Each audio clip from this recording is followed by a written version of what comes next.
Eat Bulaga, mibalik na sa ilang live show human sa pagpanamilit nila ni Tito Vic ug Joey ug ubang host sa maong noontime show. Niyang report.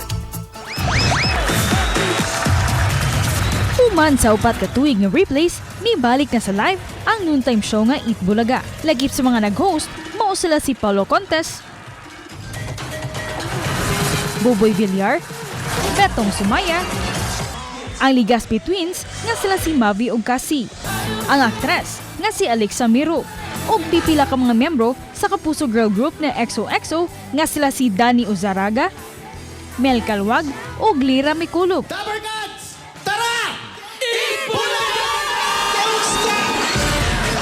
kung saan may masaya, kung saan kailangan ng pag-asa, nandun ang Bulaga!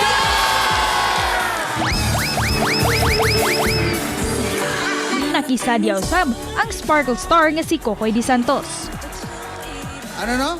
Gipakita usab ang bagong segments gahapon nga sama sa Watch, Copy and Post, Count Me In You Win, ug ikaw ang pinaka.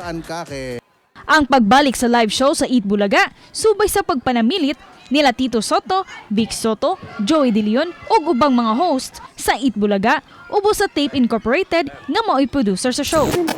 Gikalipay ni Paulo nga makauban sila sa show.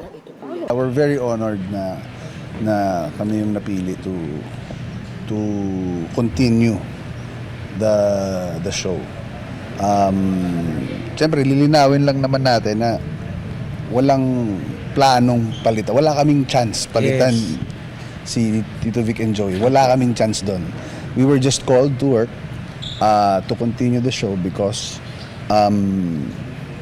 gusto ng tape office na makapagbigay ng papremyo saya everyday. Gumikan sa kinalit nga pagpanamilit sa mga host, dinalian usab ang pag-umol sa show. Pagpasok mo dito, yung atmosphere dito sa tape, talagang naramdaman mo na alam mo yun, andun sila para bigyan kami ng pang-suporta, itaas yung, siyempre di ba ang dami mo nararamdaman pero dito, alam mong solid yung sama. Nakafocus po ako sa entertainment, nagtiwala po sila sa akin, at magtitiwala rin po ako sa mga nanonood. Bilang kami yung kinuha ng tape, responsibilidad namin gawin ng 100% namin. I hope you give us a chance. Kasi at the end of the day, pinatawag kami para tumulong sa tao, makapagpasaya ng tao. How can you say no to that?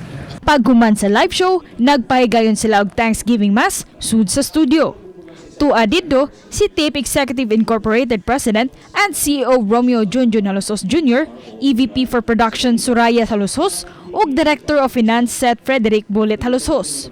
Ubani Clans Gabutin, ako si Orchid Silapinkaw, GMA Regional TV Live.